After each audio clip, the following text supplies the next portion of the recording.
Chapter 7. Treadstone 71.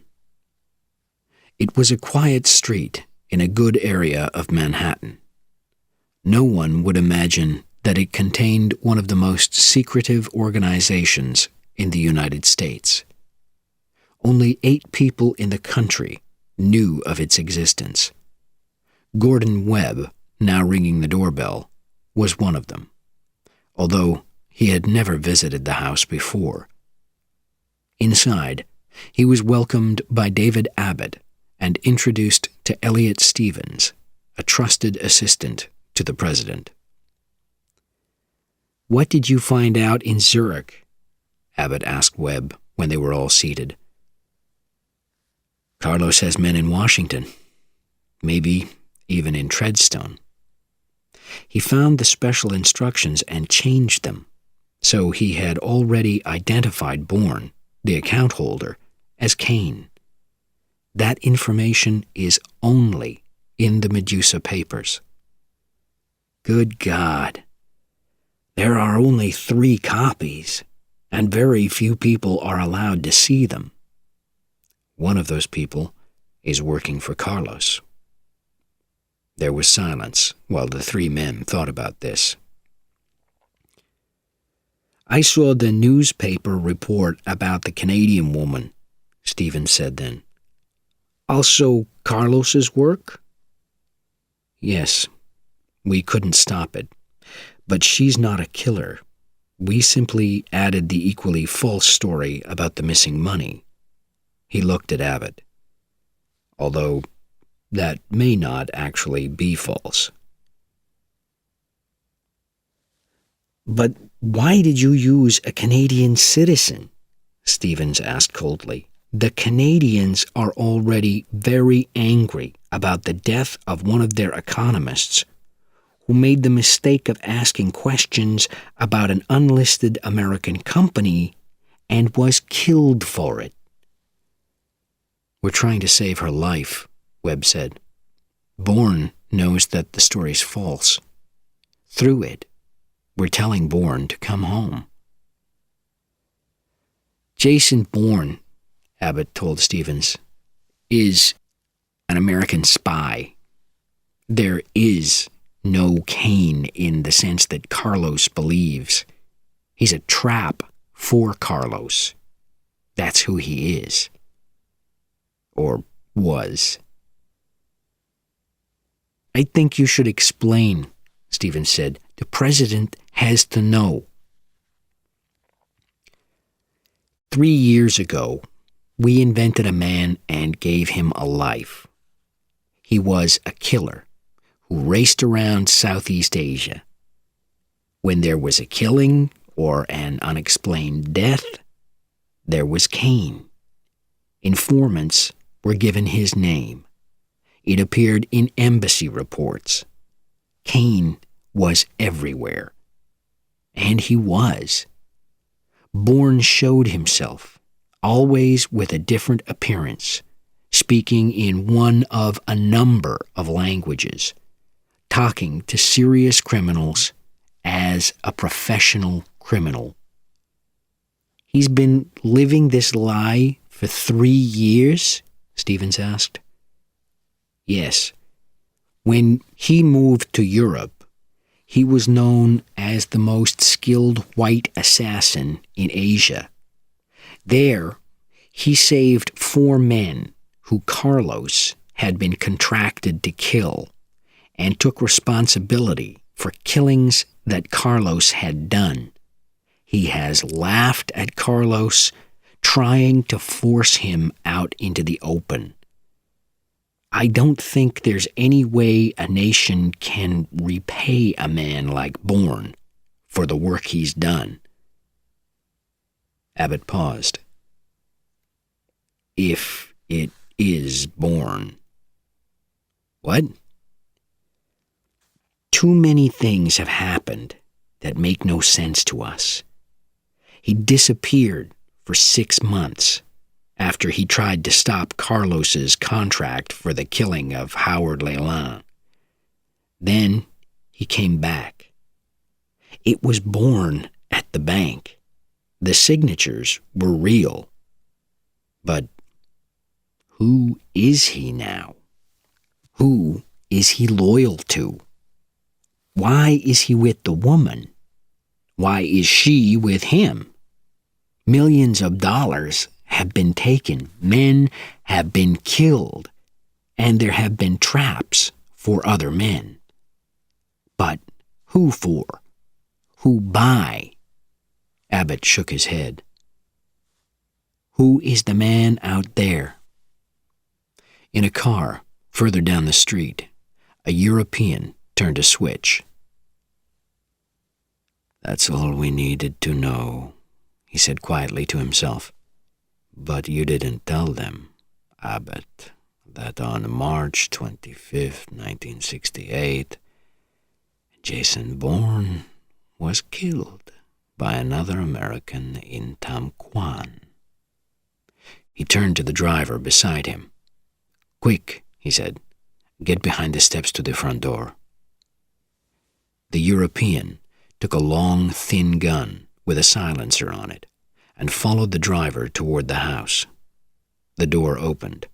Stevens was being shown out. The driver fired twice. Then both men ran into the building. In seconds, everyone in it was dead. The European took all the paperwork he could find. It was more than he had hoped for. Every code and method of communication used by the invented Kane. Then, the final job. He picked up a glass and took a piece of tape from a small plastic case in his pocket. He pressed the tape against the glass, then slowly took it off. He held the glass up to the light. The fingerprints on it were clear. He dropped the glass, took some of the pieces, and knocked others behind a curtain. They would be enough. 24 hours later, 4 men met at a hotel in Washington, D.C. There was no time to look for a meeting place outside the city. These were the living members of Treadstone 71. Alexander Conklin worked for the CIA, and like one of the 2 Army officers, General Irwin Crawford, had been part of the Medusa operation. The 4th man was an old and much-admired senator from Colorado.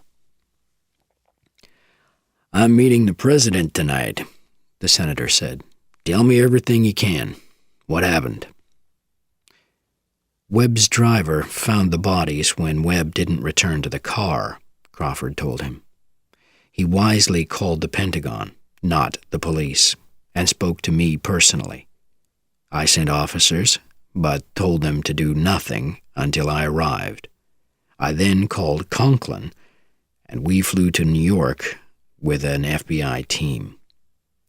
The place was completely clean, except for a fingerprint on a piece of broken glass." "Deltas," said the senator. "Yes, and the glass was still wet with wine. Also, outside this room, Delta's the only person who knows about the house." "It's unbelievable." The senator shook his head. "Why?" "You know that he was never my choice," the general said. "In Medusa, Delta frequently disobeyed orders." "He was usually right," said Conklin angrily. "You spent too much time in Saigon to know what was happening on operations." "I'm just trying to show how his behavior could lead to the events on 71st Street. "I'm sorry," the CIA man said. "I know you are. Delta changed after his wife and children were killed in Phnom Penh. It's why he went into Medusa and then was willing to become Kane. He hated that war, hated everyone in it. And I think you're right, Crawford. It's happened again. He went beyond his limits and became filled with hate. Look at the way he killed those men in Treadstone. We invented a man called Cain, and now he is Cain. So why did he come back here? The senator asked. I don't know, Conklin answered. To kill us all? Does he know who the rest of us are? His only contact with us was Abbott, but I think we've become the enemy. And he knew Webb, of course, said Crawford, but not through Treadstone. Yes, we shouldn't forget that. He even killed his own brother. We'll send his picture out now, to every contact, every informant we have. He'll spend money. He'll buy another identity. We'll find him. Then we have no choice. We have to kill him. They left the hotel quickly, but not quickly enough. Bourne saw the look of recognition on the receptionist's face as he paid the bill. The man's eyes were on Marie. As they ran for a taxi, he was reaching for the telephone. Pretending to be American tourists, they asked the taxi driver to suggest a number of small hotels outside Paris. He drove them to one, and they immediately took a different taxi to another. By this time, Marie had changed her hairstyle and her makeup. So, who do you think is sending us a message? Bourne asked when they were in their room. I think they expect me to call the Canadian Embassy for their protection. Denis Corbelier. No, Bourne said.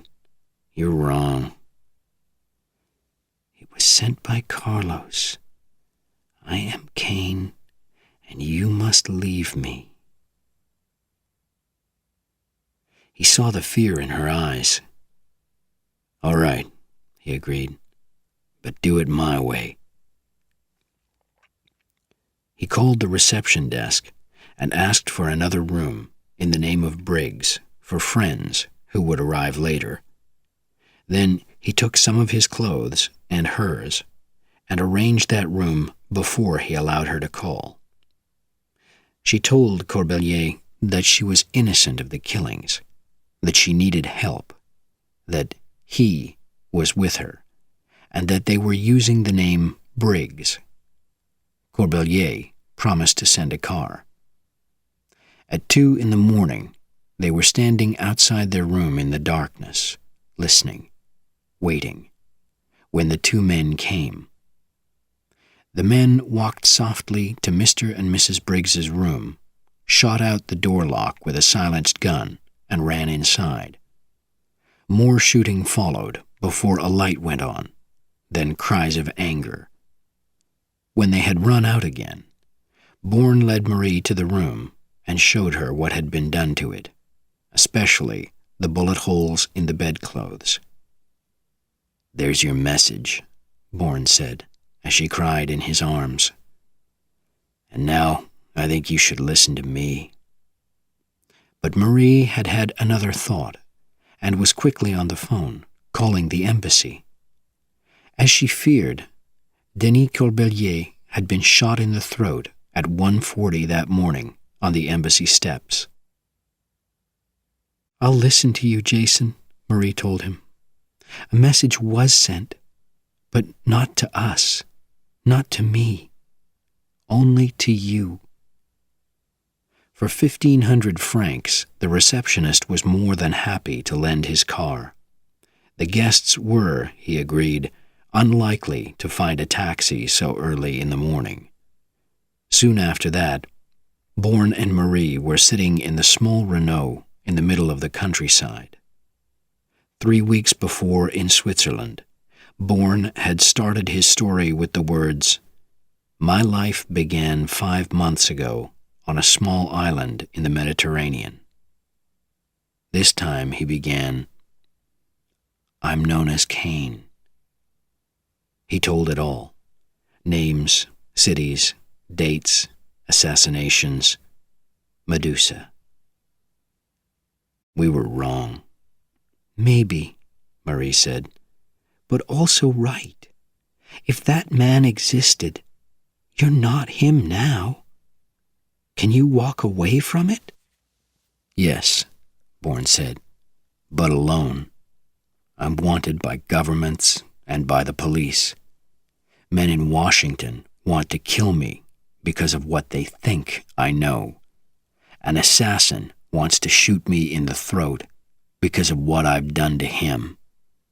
In the end, one of those armies will find me, trap me, kill me.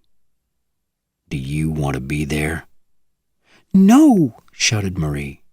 But don't forget, I'll die in a Swiss prison for things that I didn't do in Zurich. I can stop that. I could give myself to the police and take responsibility. I'm not sure how yet, but I will stop it. You see, Marie said softly, is that what Cain would do? Thank you for your offer, but I don't accept. She was quiet for a minute. Jason, these two sides of you, is it possible that those crimes were committed but they weren't yours? That people want you to believe they're yours? Do you know how easy it is to make someone believe that they're someone else through words and pictures repeated again and again? Your memories could be false memories. It's possible that you've been used. Bourne stared at her. And if you're wrong? Then leave me. Or kill me, I don't care. I love you. I found 2 telephone numbers in Lavier's office. With luck, they can lead me to the number I need, to Treadstone. If I'm not Cain, someone at that number knows who I am. Back in Paris, Marie called the Zurich number first. Disconnected. From another phone, she called the local number. La résidence du Général Villiers, bonjour? Marie stared at the phone, then put it down. I've just reached the home of one of the most admired and powerful men in France.